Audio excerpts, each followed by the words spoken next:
It's a discovery process. So when we're meeting with teams for the first time, we ask them, where do you think you are on your maturity scale of being remote first or being a company that's capable of operating in a high performance way with teams spread all over the world? And it goes from exploring to allowing to building to optimizing to leveraging.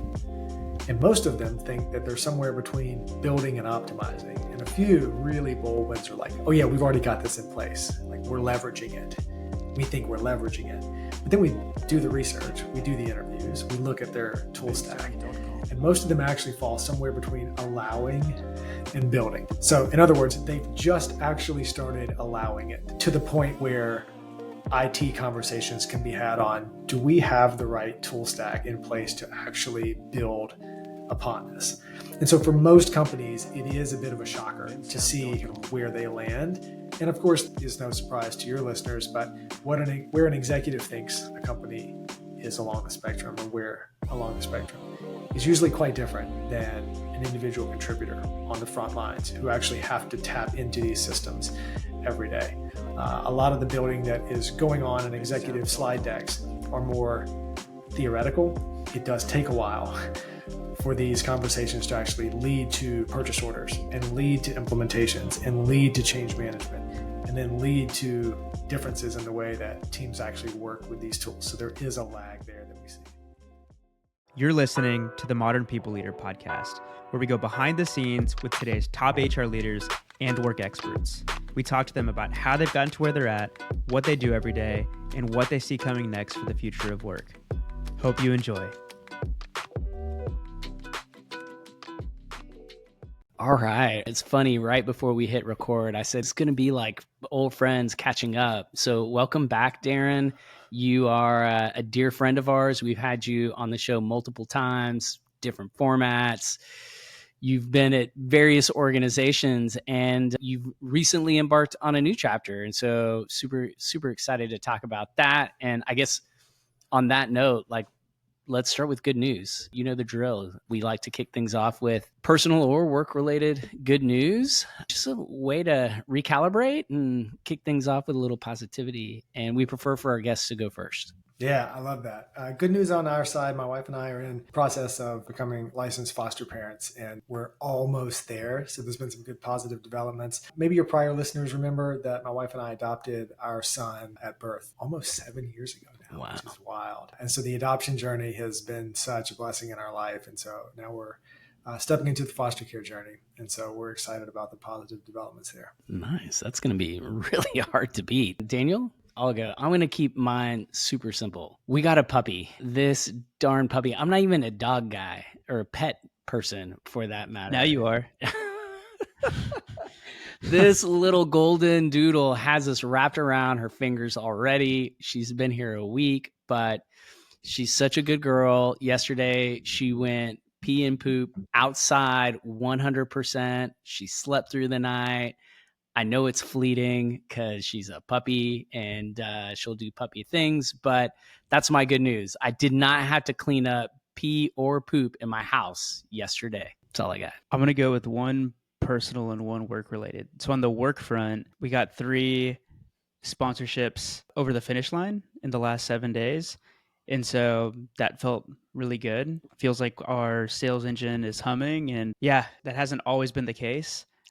So it feels good to have weeks like this.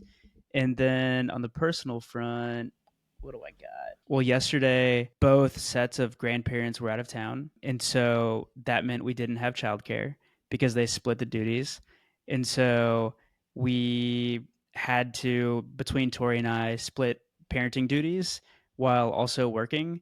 And while it wasn't conducive to getting work done, it was just so nice to start the week with Lena right there in my lap. And she's just so sweet right now and so smiley. And so that's my good news. I love that. I love that. So Darren, it's been a while. I want to hear what the journey has looked like. I want to hear about this new chapter you're kicking off. So catch us up. What's the story been since we last had you on the show and how are things going? What's going on? I was thinking back to something that David Hanrahan said at MPL Live Austin last year.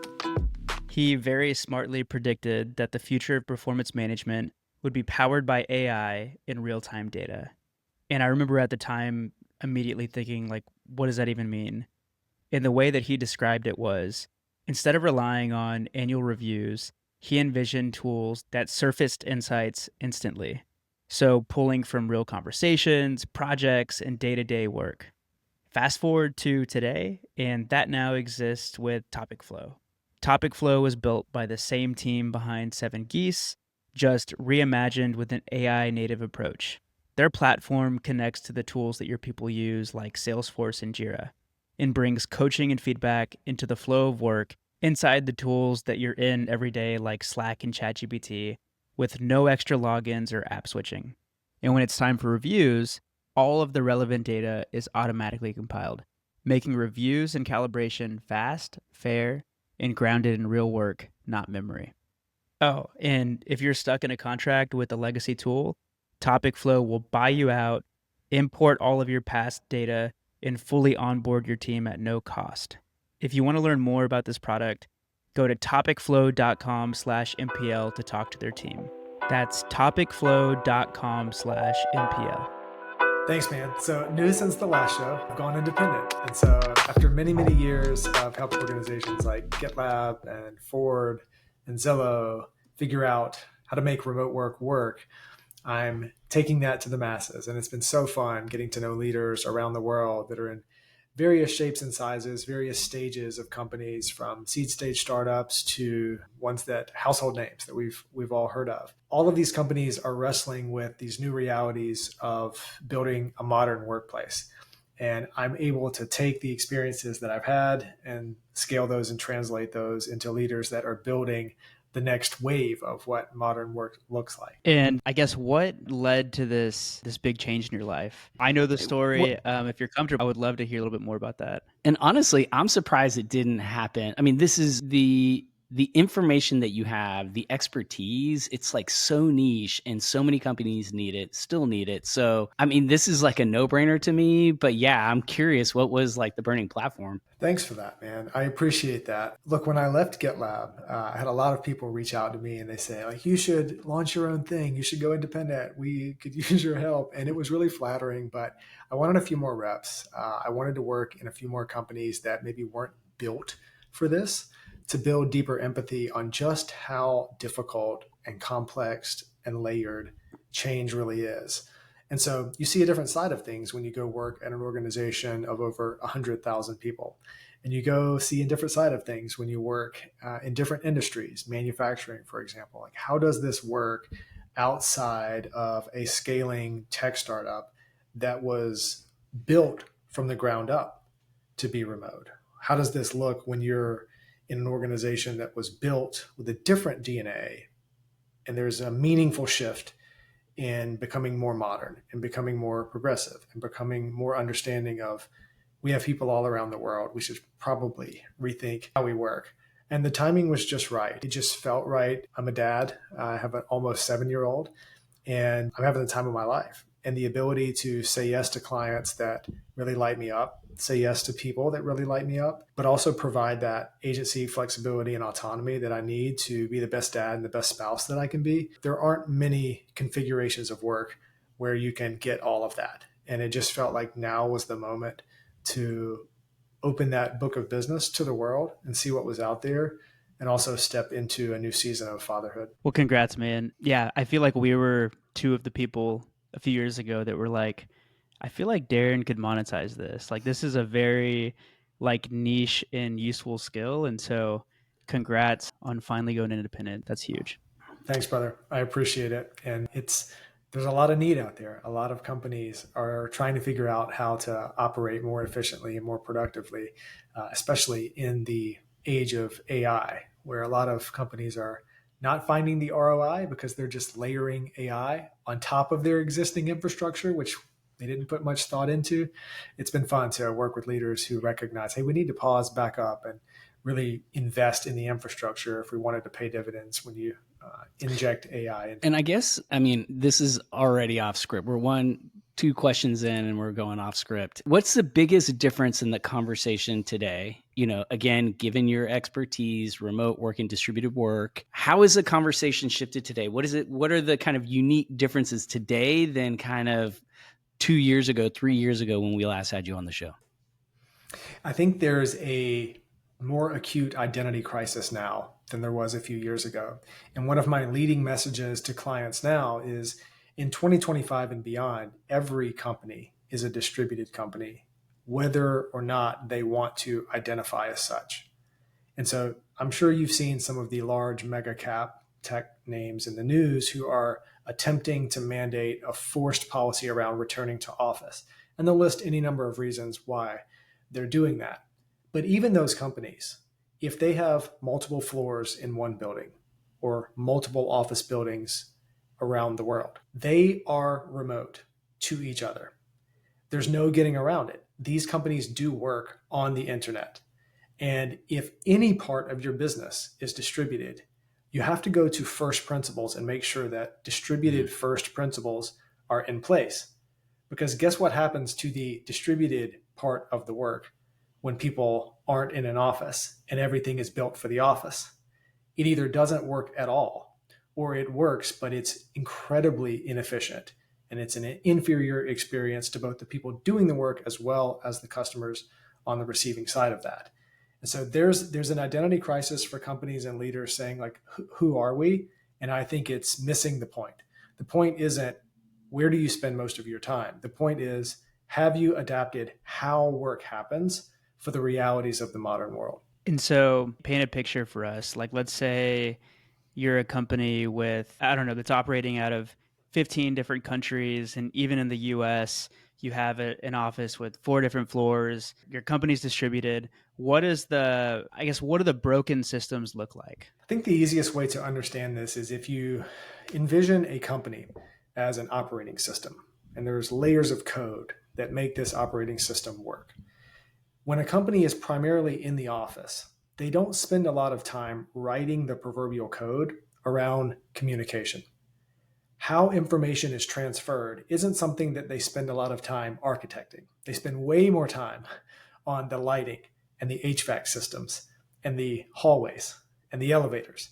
They don't spend a lot of time on how are we going to ensure that pure messages get from one person to another person, regardless of what time zone they're in or in what order they receive the information.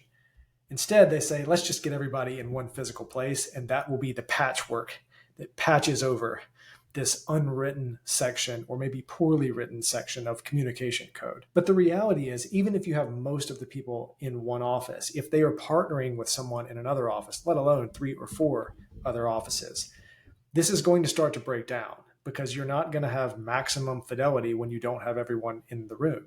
And so then the question is, well, what systems do we have in place to make sure that people are tapping into great knowledge, which they can then translate into great projects, and so on and so forth? And a lot of companies have not built that infrastructure, and that's really at the heart of the work I'm doing. We can get leaders to see past where you spend most of your time. That's when you can actually start to make progress on the systems underneath that matter the most. And so right now, what are the conversations that leaders are having around this? So I've got to imagine AI is part of this conversation. Like, I've got to imagine that, the RTO debate or kind of the working model debate is still happening. It's probably looks a little different, but like, what else are, ELTs who are struggling with this? Like, what does that conversation even look like at like the ELT board level? Like, what I'm getting at is, like, Daniel and I know through our off the record and on the record and off the record conversations that this is still a problem. And yet, no one is really talking about it, at least not on LinkedIn. The conversation has changed. The algorithm is, preferring more sensational type posts. So it feels like there's not a real clear view into what's actually going on. And so, at least with the organizations that you're working with, like, what does that conversation look like right now? What are the things that that are being admitted, and what are maybe still blind spots for for some executives out there on this topic? I'll share this. I think the conversation that is happening, but not many people are talking about. So we'll go there. There's a lot of conversations, but I want to pick on one that I think is kind of under the radar, and that's around performance management.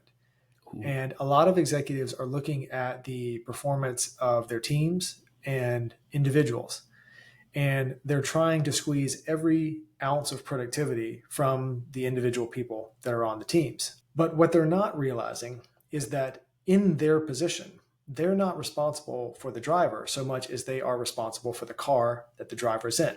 So if you will, let me share an analogy. Imagine that we have a company and it's a Formula One team. It's a race team.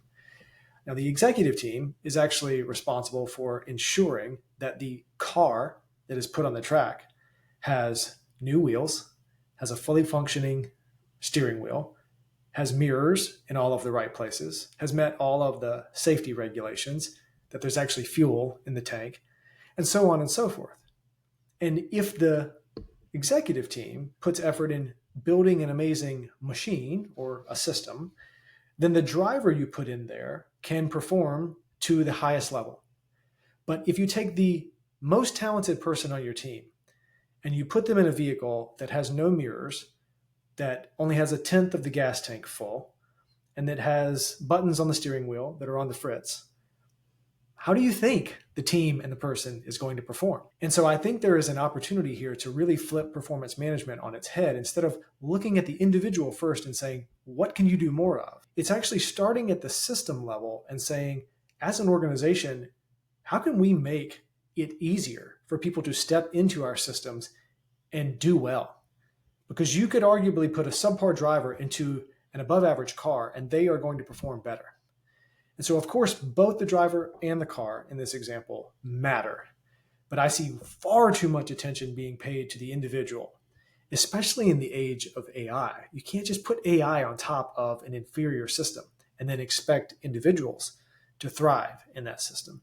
And so these are the conversations that I believe are being had, but they're not talked about as much. And the organizations that really take accountability and get honest with themselves about the state of their systems are going to be the ones that start to pull ahead. Makes me think about something that I think it was Annie Dean who shared this with me and Steven over coffee like 6-7 months ago. She was like, for all of these companies that are trying to accomplish some pretty advanced things with AI, like they can't even get started if they aren't in a fully distributed environment or have the systems to run in a fully distributed environment. And the example she gave was if all of your meetings, or at least like the meetings that are okay to be recorded, aren't being recorded, then you're missing out on so much information.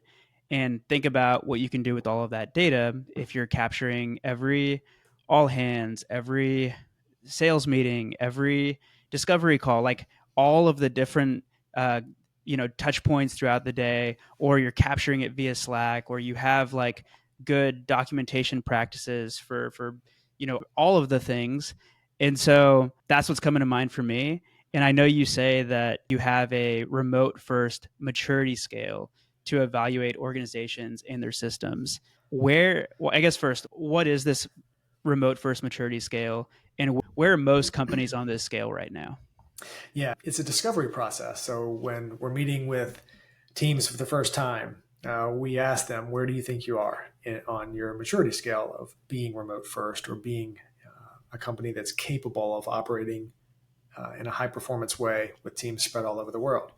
And it goes from exploring to allowing to building to optimizing to leveraging. And most of them think that they're somewhere between building and optimizing. And a few really bold ones are like, oh yeah, we've already got this in place. Like we're leveraging it. We think we're leveraging it. But then we do the research, we do the interviews, we look at their tool stack. And most of them actually fall somewhere between allowing and building. So in other words, they've just actually started allowing it to the point where IT conversations can be had on, do we have the right tool stack in place to actually build upon this? And so for most companies, it is a bit of a shocker to see kind of where they land. And of course, it's no surprise to your listeners, but where an executive thinks a company is along the spectrum, or where along the spectrum, is usually quite different than an individual contributor on the front lines who actually have to tap into these systems every day. A lot of the building that is going on in executive slide decks are more theoretical. It does take a while for these conversations to actually lead to purchase orders and lead to implementations and lead to change management and then lead to differences in the way that teams actually work with. Is a lag there that we see.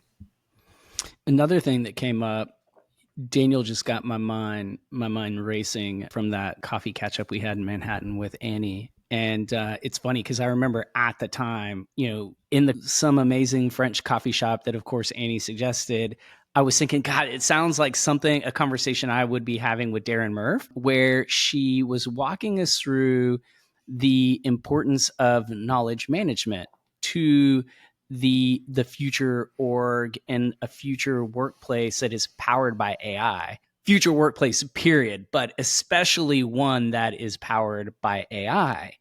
And, since then, I've gone crazy with vibe coding. I started my vibe coding journey, and it completely transformed the way that I look at the world. I have a very specific thesis on AI, on the workplace.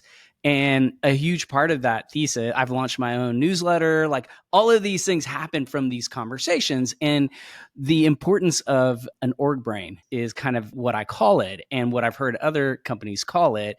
But the notion that you have, pun intended, that you have this centralized knowledge management system or this centralized information hub for the company that literally serves as the brain that will then power all of these various workflows, like that is the future, I believe. And so you said knowledge management earlier, and I wanted to come back to that because I know you have thoughts on knowledge management and how to get it right. And so what does that look like today?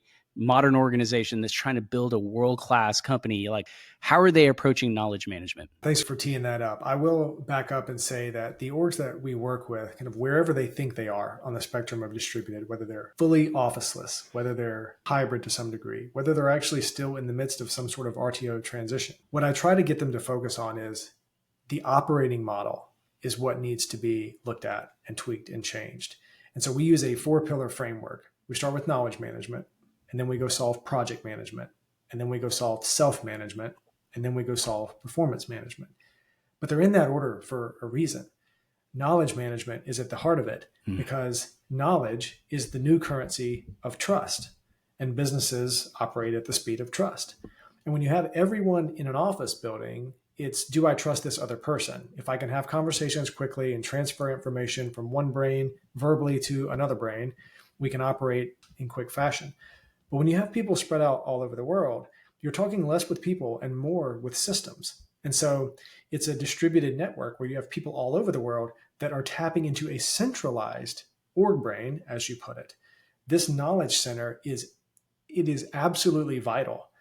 And what I find really surprising is that org brains are easier to build and easier to evolve in the age of AI. If you were trying to spin this up 10 years ago, it was much more manual, much more difficult, and required much more upskilling.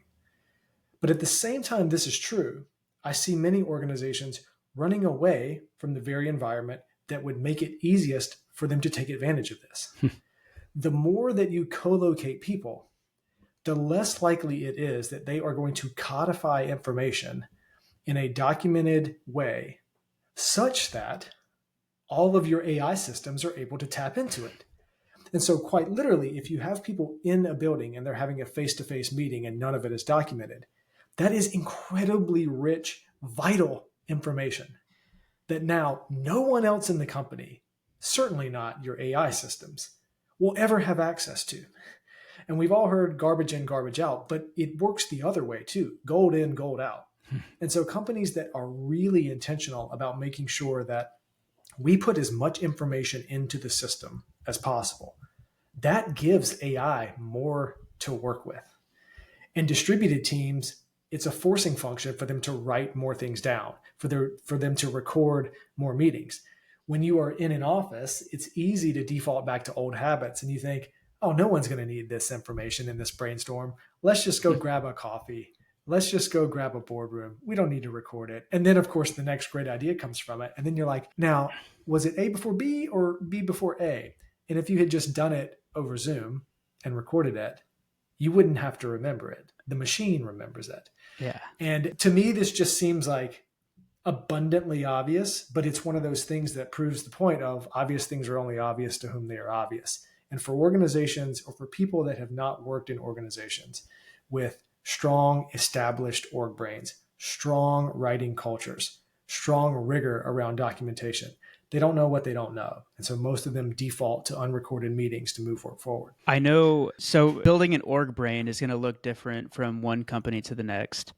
But I guess humor me. Like, give me an example of a company that you've seen build out, just like best in class org brain. What all is going into this org brain?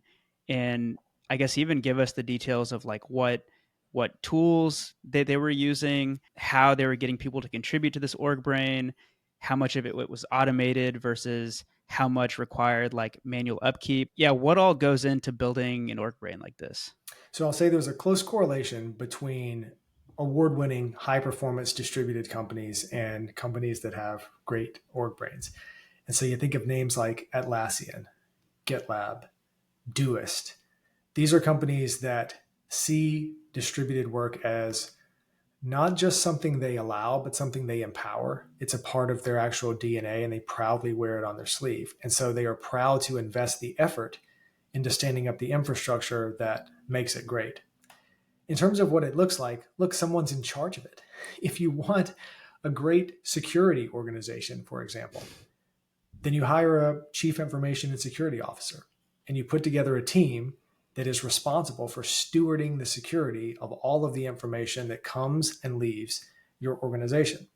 Now, if you go back 30 or more years, a chief information security officer was not found in many places.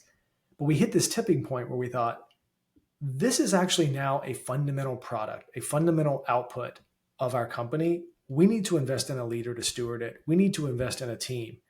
And so if knowledge is going to be held to the same standard or pedestal as security, as an example, it makes sense to start building a team around them. So some companies have a chief documentarian or chief librarian. They actually treat it like a product. So they'll look at you asked about tools, for example. Notion is a great tool. The team at remote.com uses Notion for their handbook. And some of their handbook is actually public on the web. And so for your listeners, you can actually go and Google remote.com handbook, and you can see what the public version of that looks like in a tool like Notion. Slight is another one of these. But if you Google knowledge bases, there are dozens upon dozens of these tools out there that are purpose built to house and distribute this information. And so from where I sit, I'm a bit more agnostic on what tool is used and much more intentional about we have to use something.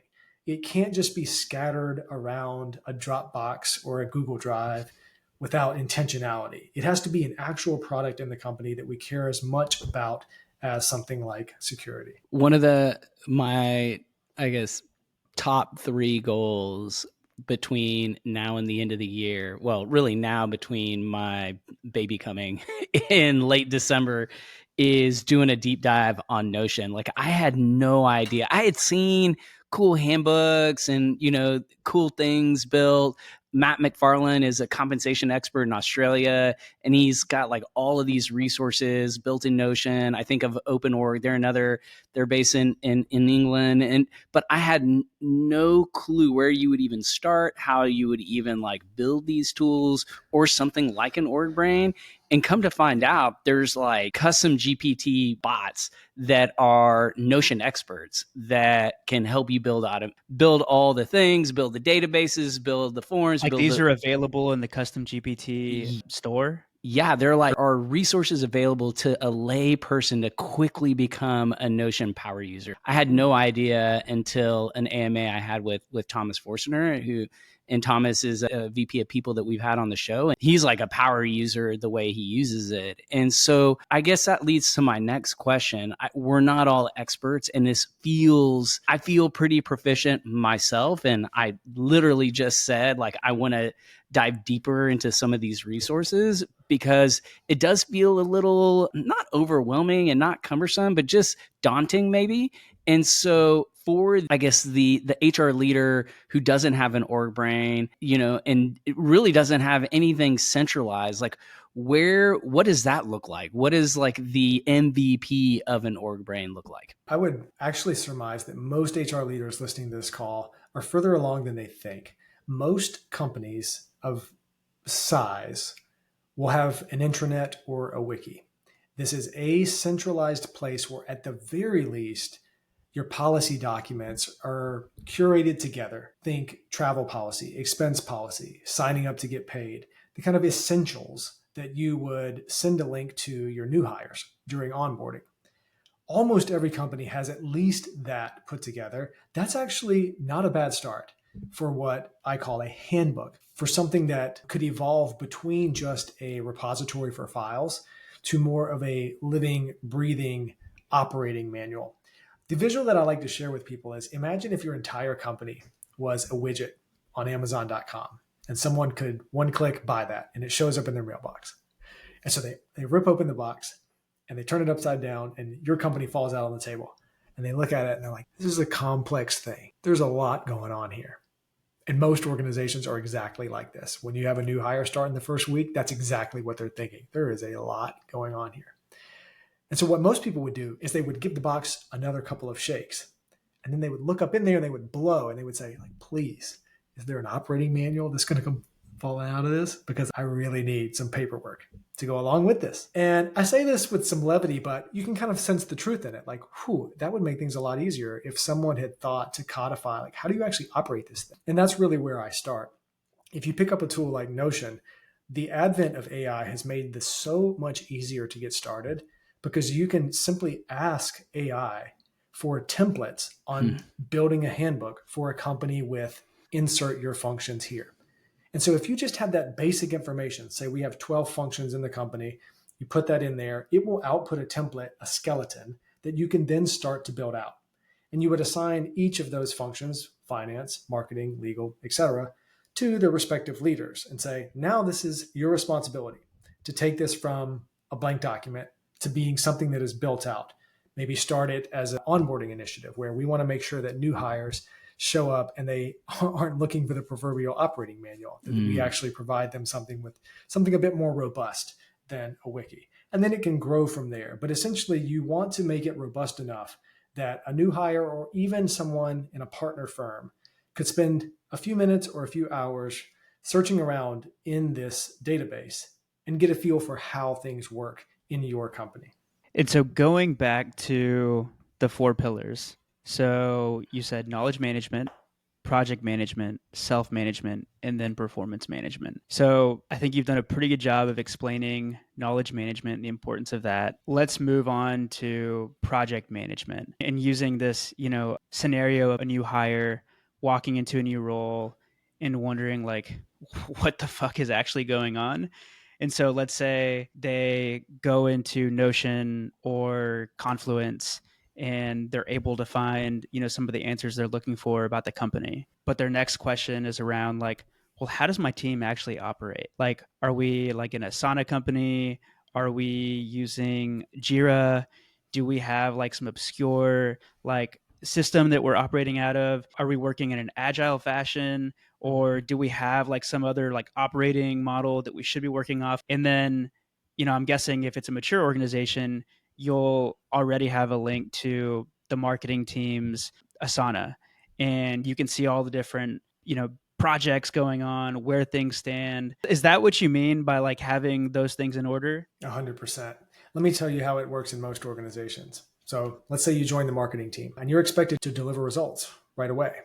And so you say, well, what are we working on? And there's no link. Instead, you get an email with 47 names. Oh my God. And it says, set up one-on-ones with all of these people. Yeah. And I've been This there. is how most organizations do it. I'm not making this up. Yeah. And so instead of actually doing anything productive, creative, energetic, inspiring in the first 90 days, you're setting up one-on-ones to try to extract their version of what's going on and then breadcrumb it all together into something meaningful. And if your brain isn't completely melted by the end of 90 days, maybe you can put something together that is still relevant to start moving forward. Now, contrast that with you enter an organization and the marketing leader just sends you a link to the Asana board. Hey, here's everything that we've done for the past 10 quarters, as well as what we're looking at for the year ahead. And all the goals are in there. And all the goals are in there. Yeah. Get up to speed on your own time. And if you have any specific questions, you'll notice that every task in the Asana board has a directly responsible individual. So you know exactly who to reach out to. You don't even have to ask me. You don't have to set up a call. Just look at it and do it. And the thing is, this isn't rocket science. There's actually 2 examples I want to share here on organizations that have been doing this well for a very long time, but in an under the radar fashion. Insurance companies. Imagine you're a new claims adjuster and you join an insurance company. And right away, you're given 5 claims that are already in progress. There is a system where you don't have to have meetings with the former adjuster. You just go into the ticketing system, you look at all of the things that have happened thus far, and then you document all of the next steps. IT organizations is another great one. Imagine you join a customer service organization. So someone calls in and they have an issue with their mobile device. Well, they also called in a month ago. Well, you have a ticket number. You can reference that number, see what happened before, and then be more expeditious in helping them. It's simple things that work in specific industries that scale really well in how you operate an entire organization. And so now we've touched on the org brain, the knowledge management piece. We've touched on the project management. So once we've mastered that, things are humming. We understand how we work together, and as measured by when we onboard a new employee and we send them the 90-day pulse, we're getting great scores, right? That I have the information I need to get my job done, or whatever the mechanism is that we're tracking project management. So now self-management, what does that look like in your framework? Yeah, and before I dive into self, I also want to just paint the picture of why. Why even do this? It's about providing an amazing employee experience. So if you save someone from 47 one-on-ones, you save them months. Like, you can only compensate people in 2 ways, money or time. So if you build systems that gives them time back, that is going to feel to their brain as if they are getting a raise right out of the gate. So you're flooding your new hires' brains with dopamine and appreciation and reciprocal respect right out of the gate, just by the systems that you've built, which is phenomenal. But also for the business, that is far more efficient. Do you really want this new hire to spend 47 hours multiplied by whatever their hourly rate is? Or would you rather them do that in a fraction of the time by just being able to tap into the system that's there? So it's massively impactful from a productivity, efficiency, and cost standpoint. So project management, we're signed, sealed, delivered on that. Self-management is the next one. This one is really important in a distributed company because with that agency, with that flexibility, people that are working in this environment for the first time have way more freedom and way more power than they've potentially been exposed to in the past. And for some people, it's actually a bit overwhelming. Thinking back to the early COVID days, there were some organizations that made the decision to go permanently remote overnight. They sent an email to everyone in the org and said, you can move anywhere in the country. Have fun. And you would think, wow, what a gift of an email to get. But for some people, it was completely overwhelming because their entire career, they had never thought about where they would live. They simply went from one city to the next city to the next city based on what the HR department of their new company told them of where they would have to move in order to commute into the office every day. It's kind of like having a closet of only black shirts. You just never have to think about it. And so all of a sudden you have to think about it. And so to extend this further, if you're in a distributed environment and more of your systems are enabling asynchronous work, so you're not beholden to the rigid 9 to 5 of back-to-back meetings, well, what do you do with all of that freedom? Like, you're telling me I have choice in how I spend my day. You're telling me that I can maybe start at 5 a.m. because I like working at mornings, but then kind of duck out between 9 and 12, spend time with my spouse, and then come back on later. Like, I can actually leverage all 24 of these hours. It's for those that are familiar with it and comfortable with it, it's a dream come true. But for those that have never operated in it, it is worth putting some team agreements in place and some rigor and some codification in place about when are we going to be available? How are we going to communicate? How does this team operate given the additional flexibility that our systems enable? And so I feel like this, we've come full circle. We're now back on performance management where we started the conversation. And so it's all making sense to me now. Like, if I'm a new hire, I join, and the knowledge management is a mess, like I'm going to have to go set up 37, or what did you say, 47 one-on-ones, absolute disaster. I've been there. I've literally been in that hell. Yeah, it's not fun. And yeah, you feel pretty helpless. It's like you're reaching out to 10 different people to figure out who has that one piece of information you're looking for. And so you get that figured out, and then you put some systems in place for project management. And then for self-management, you have these team agreements. Maybe you have like some rituals in place. I don't know if maybe that falls into the project management bucket, but like for us at MPL, we have daily stand-ups. We have a monthly team meeting.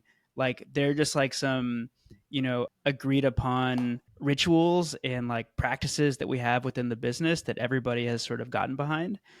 And so I feel like I'm set up. Like if I don't hit my numbers, or if I am not performing and getting my stuff done, like that's on me because the company has set me up. So let's say you have the other three pillars set. Like what does it look like to be a best in class company when it comes to performance management? Yeah, mostly it's looking at survey data, and it's also looking at where people spend their time. I think those are the two big ones. So if you can look at in mass at how many meetings, for example, your individual contributors are having, if you're able to put systems in place that should enable that work to be done more expeditiously and more flexibly, you should in theory see that meeting count go down. And the reason I focus so much on meetings is for most organizations, that is the project management system. When you say, how do you manage projects here? The answer is meetings. You just move it along one step at a time using the same tool, whether or not the meeting is the best medium for that. And so if you see meeting count going way up, that's probably a bad thing. If you see it going down with these systems in place, that's probably a good thing.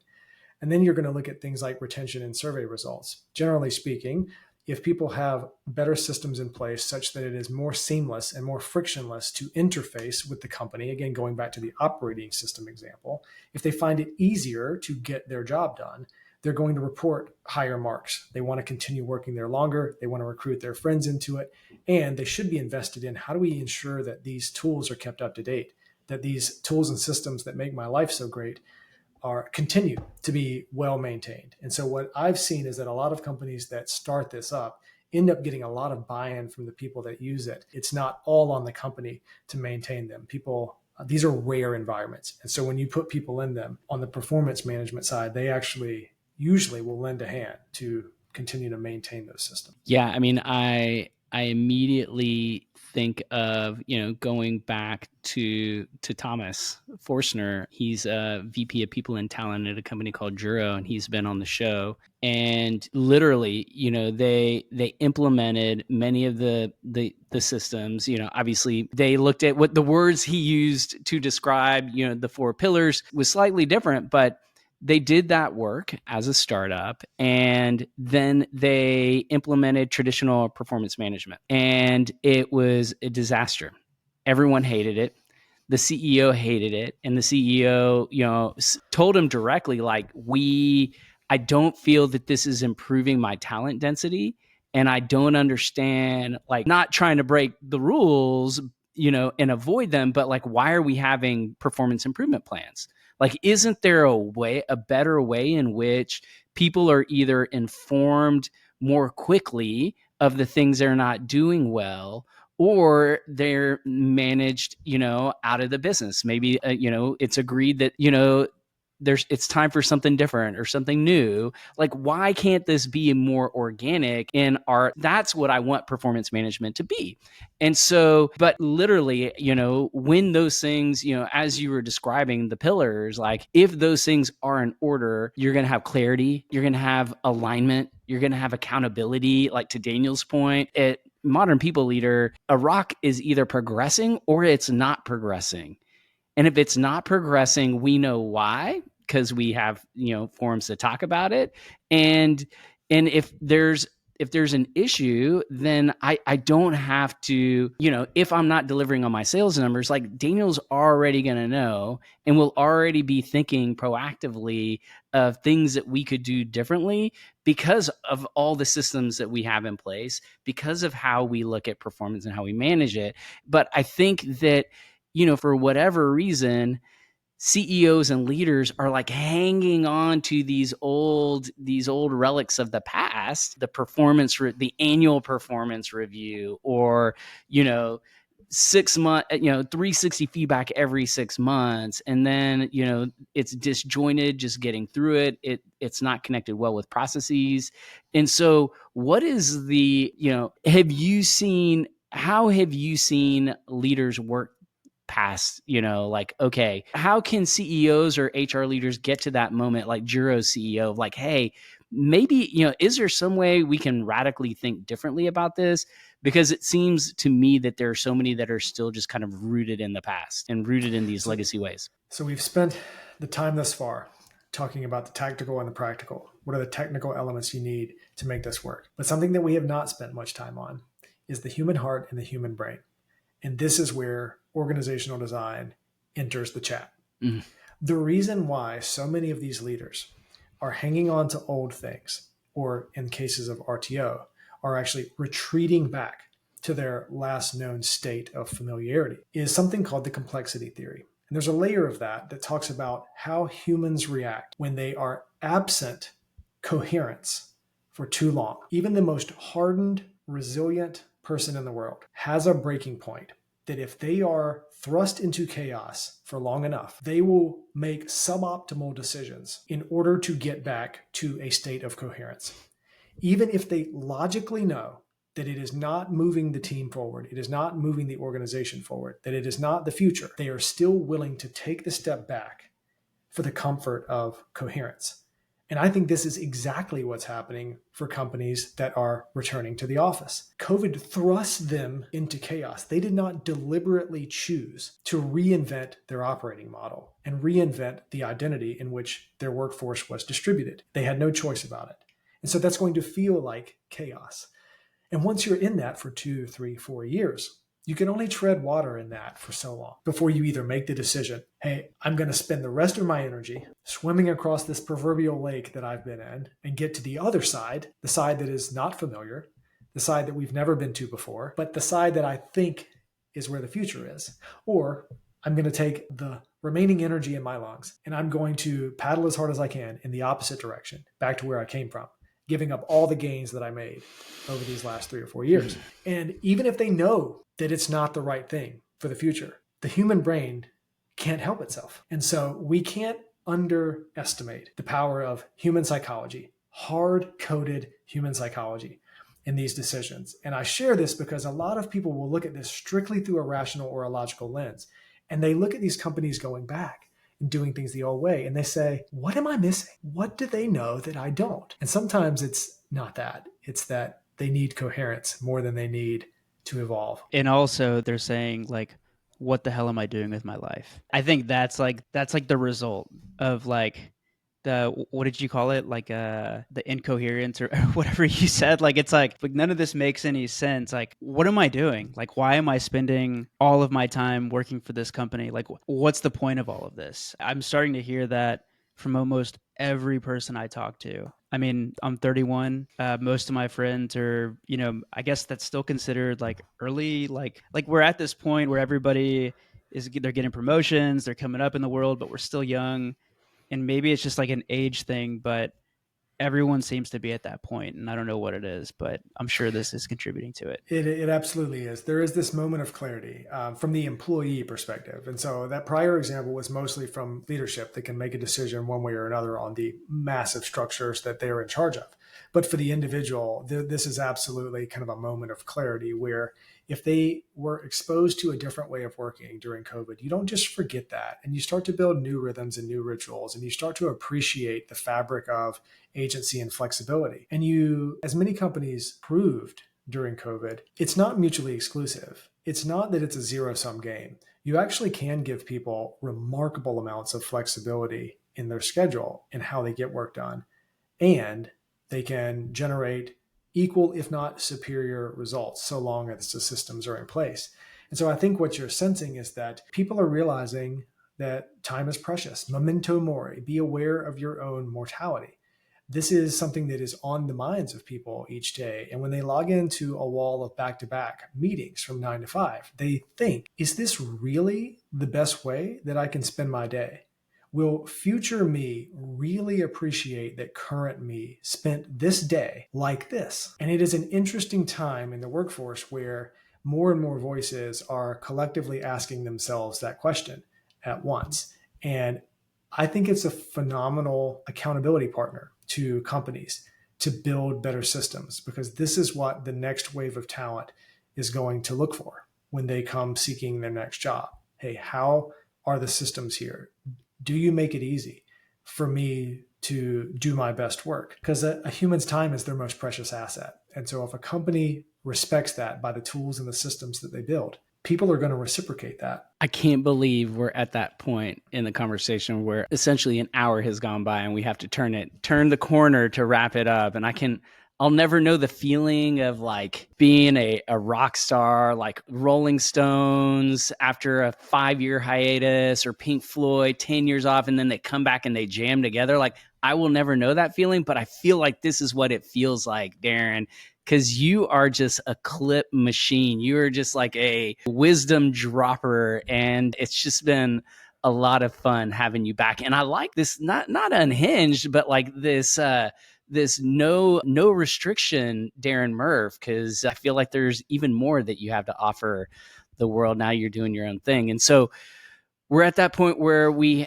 have a couple of traditions left, and we'll try to get through these as quickly as we can. The next one is what we call rapid fire questions. It hasn't changed since the last time, but there are new questions that I'm excited to get your responses to. You ready to go through these? Let's do it. All right. First question. What's one piece of advice you'd give someone starting in HR today? Bless their souls. Be the most helpful. Your network becomes your net worth.